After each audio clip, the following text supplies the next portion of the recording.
Hello everyone, today we'll be reviewing Hellsing Ultimate. So, first we're going to talk about the opening and the ending. This anime doesn't really have an opening sequence like most animes, it just has a title with a number behind it. This title always comes after something happens, where there's either blood, wine, or something red spilled across the ground or on a table or something to bring out the name with the number of the episode behind it. The ending is a little bit different, as the ending stays pretty much the same with a cross with scenes from different things happening behind it. The only main exception in that line is the final episode, which has a much different ending. The second thing I'd like to talk about is the animation style. The animation style is one of my favorite things about this anime. It changes from a standard animation style to the 2D cardboard style that is in almost every episode. The main purpose of this is to show pieces of confusion or lightheartedness. Now we get on to the story review. There are light spoilers. Anything with major spoilers, we will warn you beforehand. So, this is an anime about an organization known as Hellsing. The leader of Hellsing is Sir Integra Fairbrook Wingate Hellsing. She became the leader of this organization when her father passed away and her uncle was murdered. Shortly after her father dies, she heads to the dungeons under the house, where she finds a corpse. She is shot, and the corpse licks up the blood, releasing Alucard. We jump a few years later, in Cheddar, England, where police are trying to hold back the ghouls. Ghouls are people who are bitten by vampires but are not pure. The ghouls were created by a vampire priest. This is where we learn about the Hellsing organization and what they do.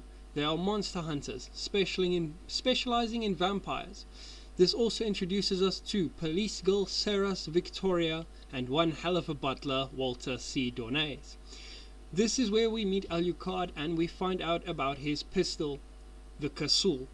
It is a gun that shoots silver ammunition, silver melted from a cross made into ammunition. This is also where Ceres is turned into a vampire and starts to learn how to use certain powers but refuses to drink blood. Next we are introduced to Enrico Maxwell, a Catholic priest for the Vatican, and Father Alexander Anderson, who tries to kill Alucard and Ceres. Next we are introduced to the Round Table, which is led by Sir Integra. During the Round Table conference they are attacked by Luke and Jan Valentine, vampires created for the express purpose of killing Alucard and surpassing him. As the Round Table begins, Jan starts killing the soldiers and guards before being taken down by Ceres and Walter.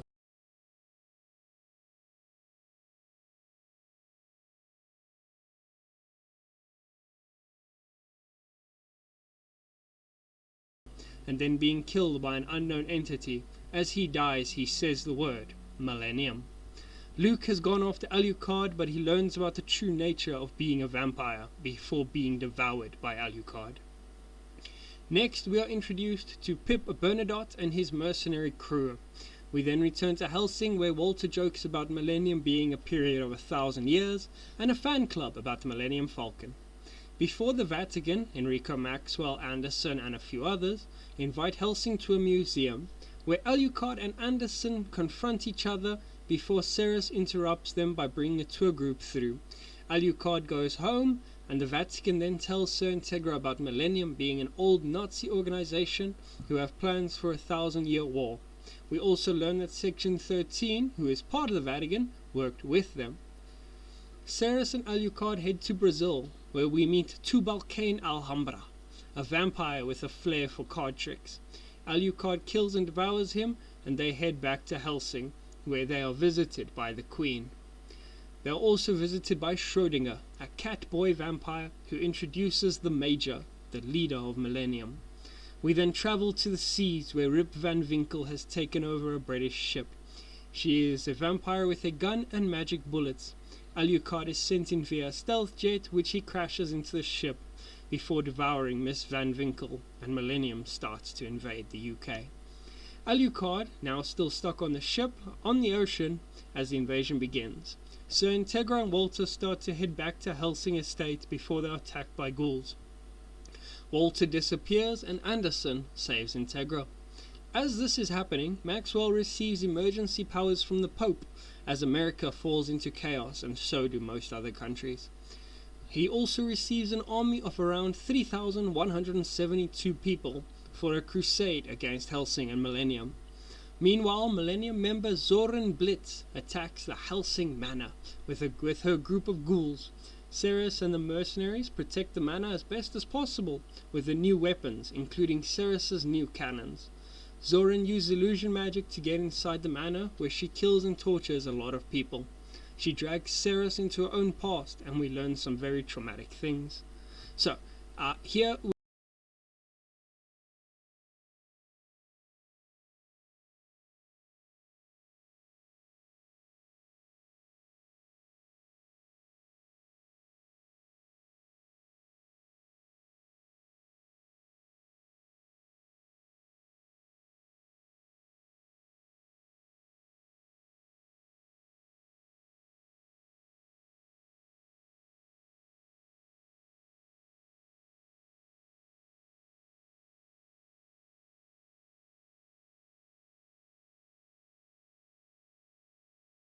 is where the main spoilers start for the final few episodes and the end of the story, Alucard's true power, and a few other things. So, Pip Bernadotte is killed and Ceres drinks his blood, unlocking her true power and beating Zoran Blitz. She then flies to London to help against the war, where here she finds Anderson and his men surrounding Sir Integra. Anderson does not agree with Maxwell and his power-hungry ways, and Ceres intervenes and tells Sir Integra what happens. Alucard arrives on the ship, making a grand entrance fit for account, rejoining his master and standing between Millennium and the Vatican soldiers. A werewolf and Anderson show up as well. Alucard receives his new orders to kill everyone and release the control art restrictions to level 0. This is his full power, using everyone he has ever eaten, from Tubal Cain Alhambra and Rip Van Winkle to Luke Valentine and the armies of the past that hunted and lost, revealing his true form as the Count himself. Anderson stabs himself with Helena's nail, turning himself into a monster and stealing his fate, as Alucard tells him only a man can kill a monster. We learn more about Alucard's past and how he got to where he is. Alucard kills Anderson and Walter returns, now younger and stronger, but getting weaker. This is because he is getting younger as he speaks.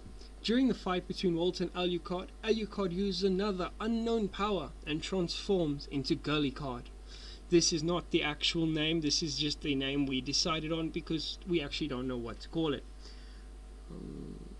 He uses this to defeat Walter. He starts to draw all the blood on the battlefield to himself, to absorb it, but does not count on Schrödinger cutting off his own head and falling into the blood to be absorbed with it, and throw Alucard into disarray. Ceres and Pip fight and kill the werewolf as the Major shows Sir Integra his plan, which is already in motion, before Ceres shows up with a massive cannon and blows him to pieces. This is where we learn he is more machine than man, and claims that he has won. Walter, now a teenager, goes to confront the Doctor, a Nazi scientist, and finds out that they have the bones of Alucard's first victim, the only person to bite Alucard back and turn back into a human, but still has the vampiric genes within her DNA. Walter kills the Doctor before the airship explodes, killing him.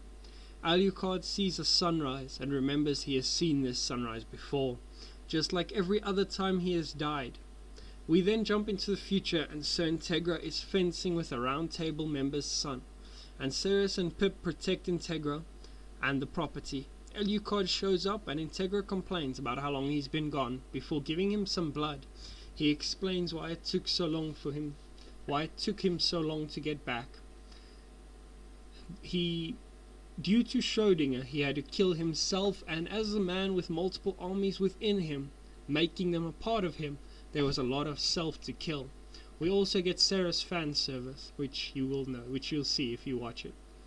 So, that's the end of the spoilers. So in conclusion, this story is very lore-filled through the 10 episodes. There's always something to keep you interested. There's a lot of gore and a bit of language, some sexual things, but overall it's an amazing vampire story.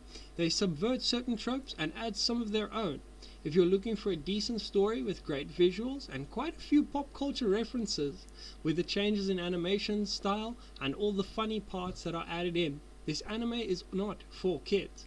But I hope you all enjoyed the video and will join us for the next one. Please like and subscribe.